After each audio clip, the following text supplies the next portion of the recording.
In the early stages of World War II, the German offensive was guided by the Blitzkrieg strategy. The Blitzkrieg involved rapid, deep attacks with armored units that penetrated enemy defenses all the way to the rear areas and disrupted command and control. However, this strategy also created a problem. Once tanks were far ahead, they needed infantry support to suppress local resistance and hold new positions. In the meantime, all the infantry had were cargo vehicles, so it couldn't keep up with the armor in rough terrain and became vulnerable. What it needed was a machine that would both carry soldiers and protect them on the move, preferably with the cross-country capabilities of tanks. The solution was found in the half-track Sd.Kfz 251 APC, whose mass production began in 1939. It was based on the proven chassis of the 3-ton Hanomag artillery tow vehicle. Its half-track design enabled much higher off-road capability than that of wheeled vehicles, while being cheaper than a fully tracked machine. The APC had sloped armor plates that provided it with bullet and shrapnel protection without making it too heavy.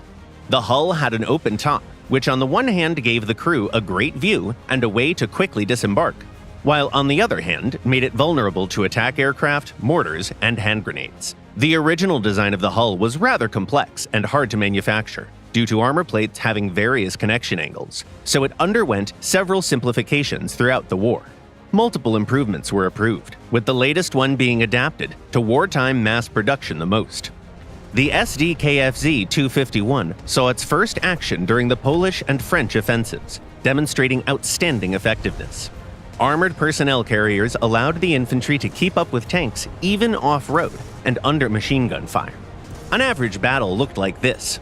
A Hanomag delivered 10 soldiers to enemy positions while pinning the opponents down with its machine gun. Then the soldiers would disembark and join combat, while the vehicle could either retreat to cover or provide fire support. Still, the APC could deliver much more than that. Its versatile chassis and favorable hull shape were used in a large number of specialized vehicles. There were more than 20 factory modifications alone, including commander versions with radios, medevacs, comms vehicles, and artillery spotters. Other models existed that could face enemy armored vehicles. Early designs had 37mm guns, while later ones even had 75mm cannons. On top of that, there were engineering, flamethrowing, and anti-air modifications. Such versatility earned the APC a permanent spot in all theaters, from the hot African sands to the cold snows of the Eastern Front. It also became a valued trophy vehicle used by the Soviet Army and other allies.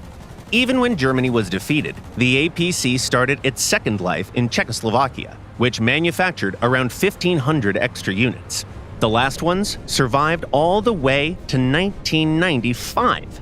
And while the Hanomag wasn't the first armored personnel carrier, it pioneered the role of APCs as standalone combat units. The Sd.Kfz 251 left a large footprint in the sands of history and defined the development of infantry vehicles for decades ahead.